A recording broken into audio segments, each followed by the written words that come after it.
Hi, I'm Helen Brancato. I'm Anna Brancato. I'm Laura Brancato. And I'm Emily Wallach. Oh, we are from Cowichan Bay, British Columbia. We're between 12, 14, 15. English and drama. Band, English, and French. I'd have to go with math this year, actually. English and writing.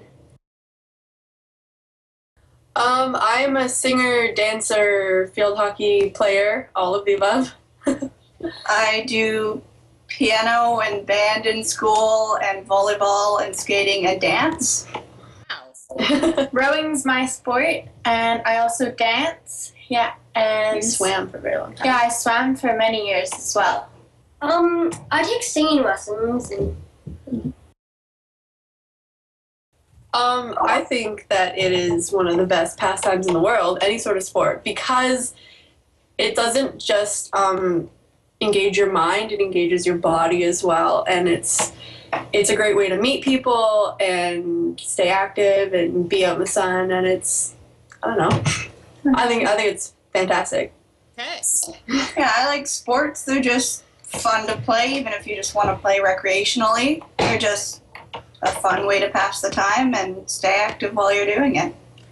Sports for me is definitely a huge part of my life. Most of my life is in sport, and I love to try new things and just embrace like whatever chance I have with the new sport and opportunity I have playing a different sport. That's definitely a big thing for me. And I just love the interaction sports brings you. I like sports. I'm still kind of looking for like a sport that I like love. Like Helen likes field hockey, and then you have rowing and volleyball, and I'm still kind of looking for one that I really like. So Well, all the choices you guys have, it's crazy. Hey, Laura, have you tried many sports?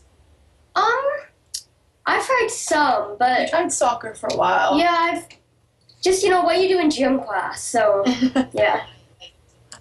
Okay. I think it's a good idea to have to sort of put it out there as like a year of women in sport, but for me, I've always done sports, so I don't really need a year to tell me to do sports. I mean all the time is women in sport time around here, I think. But it's good for lots of people they're not socialized to think, oh, I can do this and I have the ability to do that. Just because we're women, we don't really get as many opportunities. But putting it out there is definitely a great thing, I think.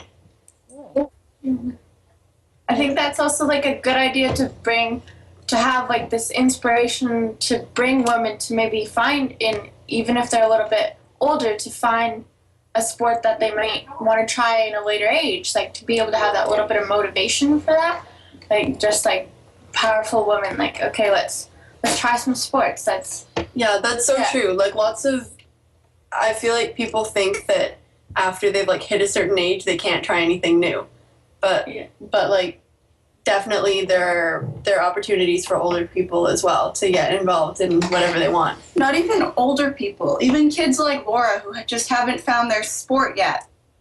You can help them find a sport that they really want to play and want to stick with. Yeah, for sure. I'm curious to see if there'll be a rise in women in sports. Like if you looked at the numbers, if there would be a rise in 2015 once this gets around. Fair enough.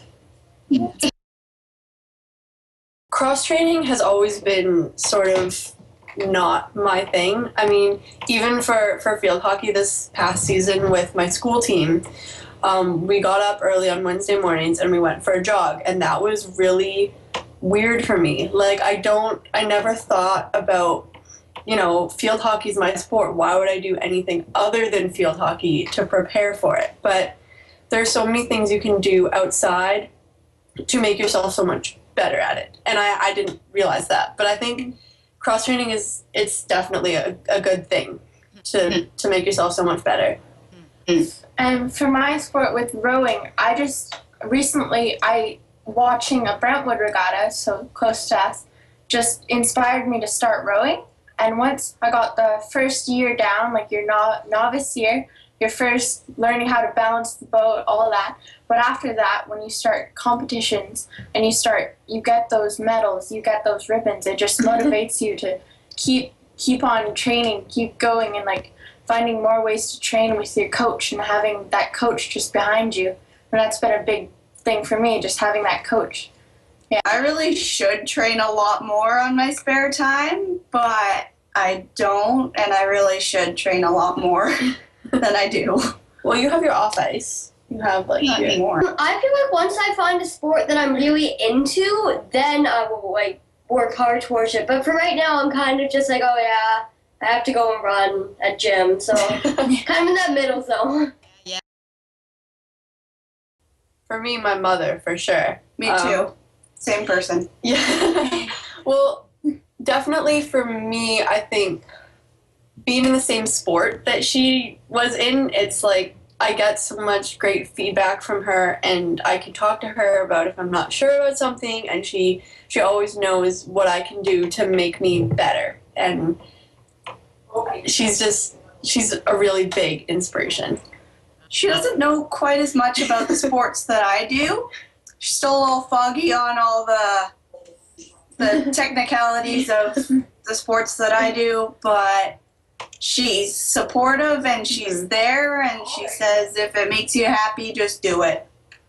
Just do it. I have a teacher, and she's in an over 50 soccer league, and that's really inspiring because it shows that there isn't an age limit on sports. It's do whatever you want, whenever you want, as long as you're capable. Then.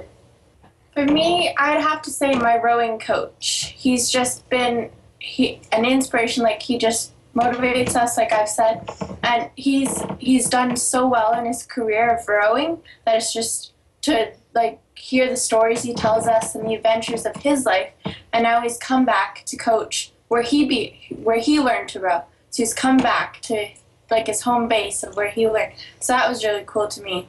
And it's just he wants to know. So he has this personal connection with each of us, and he just individually like works on everything we have, and just if we have a problem outside of rowing, even he'll just be there as a nice like just comfort person to go to. It's a source of pride. That's what I was gonna say. You know, It's a nice thing.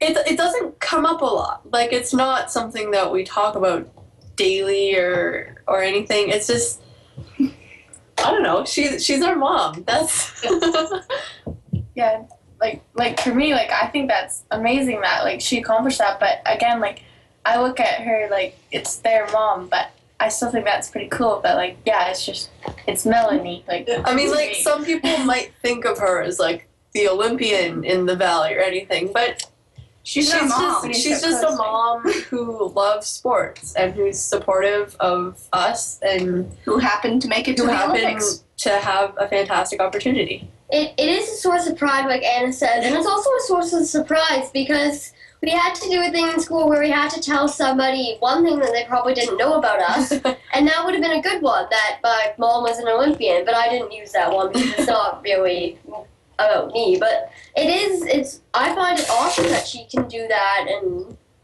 yeah. if you're in a negative situation, just find something positive. Just find even the littlest thing and pull that positive out and use that positive to overcome the negative situation. I just use that every day I use that. I would like to say you're never too old or too young to find something new that you love to do. Don't take no for an answer. In my mind, no is not an acceptable word. I don't even use it in my vocabulary. It just adds so much negativity. Like, don't let people say you can't do this. Because yes, you can. You can do anything that you want to do. And I feel like even when everything is telling you no, if you just say yes, then it just makes it so much more attainable, whatever you're trying to get to. Don't discriminate against yourself, because so many people say like, oh, I can't do that, or oh, I've never been like good at that. So don't say that. Say like, oh yeah, I want to be better at that. So don't say like, oh no, I'll never be able to do that. Say, if I try, I can do that.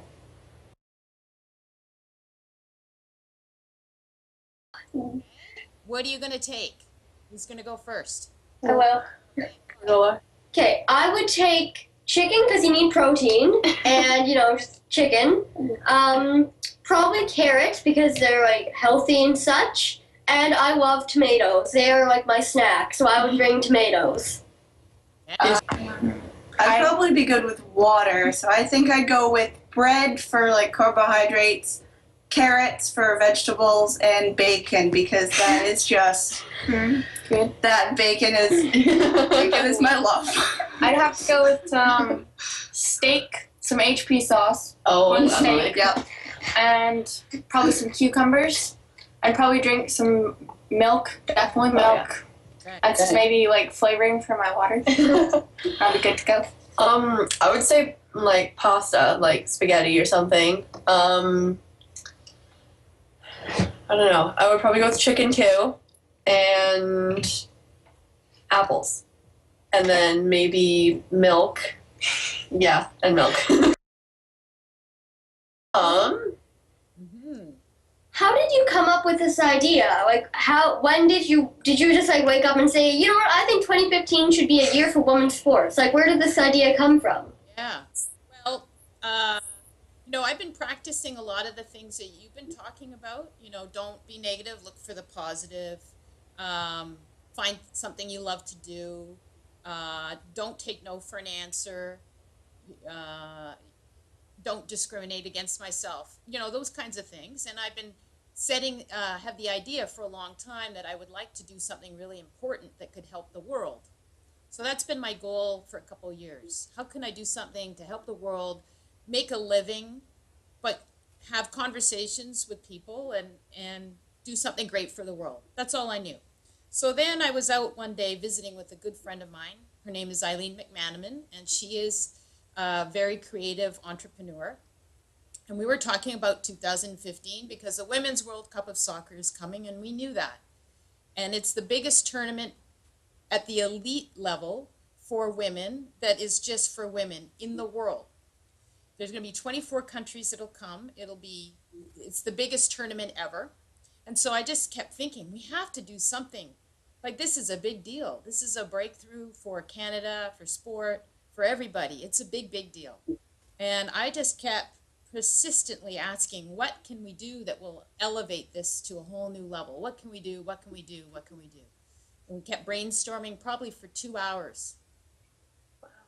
And then all of a sudden, and I was writing notes and she was writing notes, and we were saying, well, what about this? What about this? And we never said no to any idea, okay? That's number one rule in brainstorming. You never say, oh, that's a crappy idea. You never said that. We were like, okay, I'll build on that idea. So then you build on that idea, and then you keep going back and forth. All of a sudden, Eileen said, the Year of Women in Sport. And I just knew in that moment that that was an important idea. So that's how it happened. That's very Nice. Do you think that this will make a change? Do you think that people will see this and think, you know what, that's a great idea. We should build on that, and we should be more active in this and do whatever we can do to help? Do you think this will spark people's curiosity? And Well, that's the question. And I be a messenger of an idea, and find others who want to be messengers of this idea, and to play a role in sharing the idea, and then share, well, how can everyone get involved, and ask them what they would like to do to get involved. So yeah, it's my eternal objective to see if this really will come to life. I believe it will, because I've spent all this passionate energy. But I'm fully aware that you have to start somewhere, right? And so and then you just put everything you can into it, ask for ideas and feedback, and see what happens. And really, the idea is, the change I want to see in the world is that in other countries outside of Canada, that women are celebrated. See, in Canada, we already have equal rights. What we need to do is inspire ourselves to be bigger in the world, but it's already there. It's other countries that may be coming or watching the World Cup of Soccer that ultimately may be the beneficiaries of getting the message about recognition of women in the world. Say thank you. You guys, anything else? Are we good? You're feeling good? Do you feel complete? I think that was good. I think that was a really good experience. Thank you for doing this with us. Thank you. Thank you for speaking about what's on your mind. Woo. I don't know if you can read mine. Together.